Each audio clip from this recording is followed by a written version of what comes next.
সকল ধর্মের মানুষ একসাথে এই বাবরি মসজিদ থেকে বাংলার সম্প্রীতি বুঝিয়ে বাংলা থেকে এই ফ্যাসিবাদীদেরকে আমরা হাতগুলোকে ঘুরিয়ে দিয়ে আমাদের এই প্রকল্প বদ্ধ করে আমরা বাড়িতে ফিরে যাব ইনশাআল্লাহ। গ্রামে যত ওলামা এসছেন মাথায় রাখবেন, ওলামাদের ভিতরেও দ্বন্দ্ব করানোর চেষ্টা চলে। সারা জীবন এই আলেমদেরকে ভাঙিয়ে ভাঙিয়ে অর্থ দিয়ে ইংরেজরাও কিনে আমাদেরকে ধ্বংস করেছে। আজও আমাদের অল্প পয়সার বিনিময়ে ধ্বংস করার চেষ্টা করছে জাতিকে। একত্রিত হন, আমাদের আগামী দিন একসঙ্গে এই অধিকার, এই বঞ্চনার শিকার আর মানছি না, আমরা লড়াই করে বুঝে নেবো ইনশাআল্লাহ। আপনাদের কাছে ক্ষমা চেয়ে নিচ্ছি, আপনাদের কষ্ট হচ্ছে, তবু এই কষ্ট আমাদেরকে করতে হবে। কেন করতে হবে আপনারা সকলেই জানেন, আমরা জানি যে 1992 সালের 6 ডিসেম্বর মাত্র 5% অমুসলিম তারা এই বাবরি মসজিদটাকে যেভাবে ভেঙেছিল, উল্লাস প্রকাশ করেছিল, সেখানে আমরা পবিত্র সেই মসজিদের জন্য ভারতবর্ষের ইসলাম ধর্মাবলম্বী মানুষ, আমরা পাশের দেশ বাংলাদেশ থেকে শুরু করে বিশ্বের মুসলিম অনেক মানুষ সেদিনকে এটা নিয়ে আমরা দুঃখ পেয়েছিলাম, আমাদের মুখে ব্যথা হয়েছিল। আমরা মহান আল্লাহ তাআলার কাছে লাখো লাখো শুকরিয়া জানাই যে আমরা অনেক বাধা বিপত্তিকে অতিক্রম করে আজকে সেই ঐতিহাসিক বাবরি মসজিদের কাজ শুরু করতে চলেছি। আমাদের বসিরহাটের সম্মানীয় বুজুর্গ মানুষ, তিনি অনেক কষ্ট করে, আমি ওনার বাড়িতে গিয়ে দাওয়াত দিয়ে এসেছিলাম, উনি আমার কথা রেখেছেন। কাল রাত্রিতেই দুটো জালসা শেষ করে ভোর রাত্রে বহরমপুরে পৌঁছিয়েছিলেন। ওনাকে আমি এখানে উপস্থিত করতে পেরেছি। ইনশাআল্লাহ ওনার হাত দিয়েই কারি সাহেব আমাদের প্রতিদিন দোয়া করে, জুম্মার নামাজ পড়েন, প্রতিদিন বাবরি মসজিদ নিয়ে আমাদের নিয়ে দোয়া করেন। আজকে আমাদের এই বুজুর্গ ব্যক্তির সঙ্গে দোয়া শুরু হবে। উনি দোয়া শেষ করার পর আপনাদেরকে সকলকে আমি আর একবার লাস্ট অনুরোধ করব, কেউ বিশৃঙ্খলভাবে এধার ওধার চলে যাবেন না, সবাই এখানে বসে থাকবেন। আমরা 25 জন ব্যক্তি ওনাকে সঙ্গে নিয়ে যাব এবং আনুষ্ঠানিকভাবে বাবরি মসজিদের কাজ, বেশ ঢালাইয়ের কাজ আমরা শুরু করে দেবো। সেটা পুরো ভিডিওগ্রাফি হবে, পুরো ক্যামেরা হবে, ওটা বিশ্বের মানুষকে দেখাবো। আগামী দিনে আপনাদেরকে মানুষের সামনে আমি এটা আল্লাহর উপরে আস্থা ভরসা রেখে ইনশাআল্লাহ 2 বছরের মধ্যে পুরো বাবরি মসজিদ এখানে কমপ্লিট করে আমরা ওটা বিশ্বকে দেখাবো। বাংলার মুসলমানরা কোনো কিছুতেই পিছু হটতে জানে না। মুর্শিদাবাদের ঐতিহাসিক জেলা, সেই জেলার মানুষ আমাদের শেষ নবাব সিরাজউদ্দৌলা 1757 খ্রিস্টাব্দে পলাশীর প্রান্তে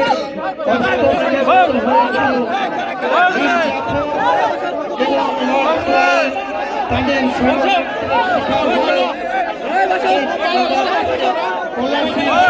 গ্রেপ্তার হতে হয়েছিল। তারপরে তার কি ঘটেছিল, মির্জাপুরের পুত্র মিলন তার শিরচ্ছেদ হয়েছিল। আমরা সেই ঐতিহাসিক মুর্শিদাবাদের মানুষ, আমাদের সঙ্গে বাংলার মুসলমানরা আছে, থাকবে। আগামী দিনে এই বাবরি মসজিদ কোনো অবস্থাতেই যেন কাজ ব্যাহত না হয়, তার জন্য গোটা বাংলার মুসলমান ভাইদের কাছে আমি দোয়া ভিক্ষা চাইছি।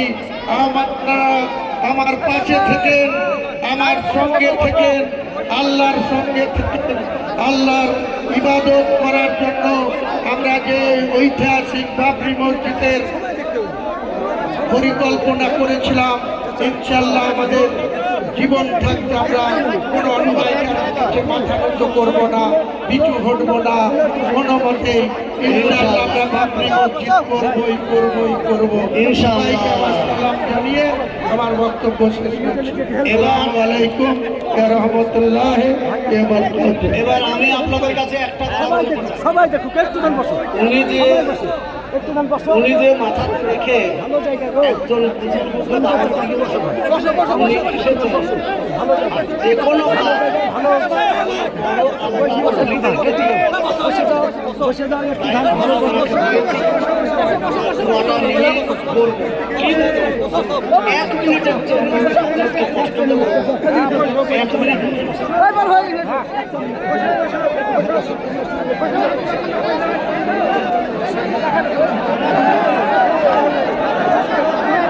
আপনি 1 মিনিট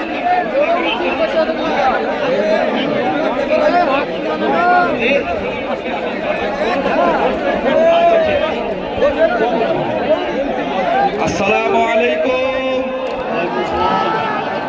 আজকে আমাদের কাছে ঐতিহাসিক দিন, তার কারণ হলো আপনারা জানেন আমাদের প্রিয় নেতা জনাব হুমায়ুন কবির সাহেব, তিনি যেদিন এই সংখ্যালঘুদের পাশে দাঁড়িয়ে আমাদের মনের খারাপ আবেগ নিয়ে যারা খেলেছিল, আমরা একদল সংখ্যালঘুরা বলেছিলাম সুপ্রিম কোর্টের আইন আমরা দেশের সর্বোচ্চ আদালতের আইন মেনে নিয়েছি, কিন্তু আমাদের মনের ক্ষত বাবরি মসজিদ আমাদের কাছে ফেরেনি।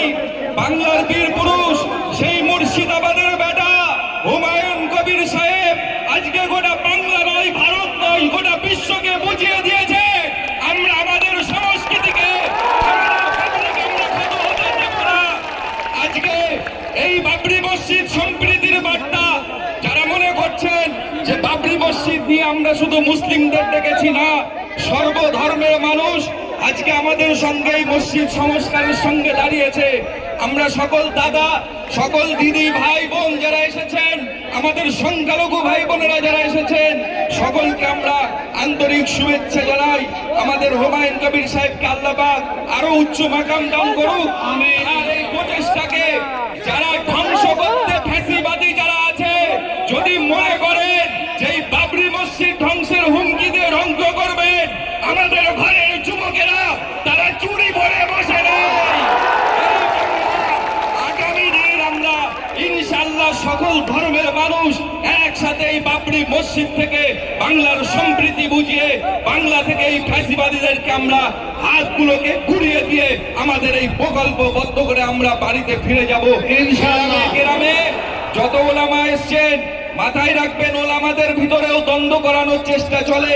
সারা জীবন এই আলেমদেরকে ভাঙিয়ে ভাঙিয়ে অর্থ দিয়ে ইংরেজরাও কিনে আমাদেরকে ধ্বংস করেছে। আজও আমাদের অল্প পয়সার বিনিময়ে ধ্বংস করার চেষ্টা করছে জাতিকে। একত্রিত হন, আমাদের আগামী দিন একসঙ্গে এই অধিকার, এই বঞ্চনার শিকার আর মানছি না, আমরা লড়াই করে বুঝে নেবো ইনশাআল্লাহ। এখন দোয়া করবেন।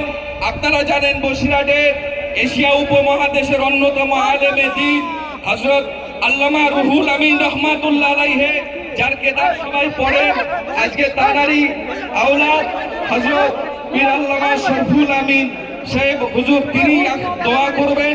দোয়ার মাধ্যমে তারপরে আমরা ভিত্তি স্থাপনের জায়গায় পৌঁছবো। সকলে বসে যান, একটু তাকবীর দেন, নারায়ে তাকবীর।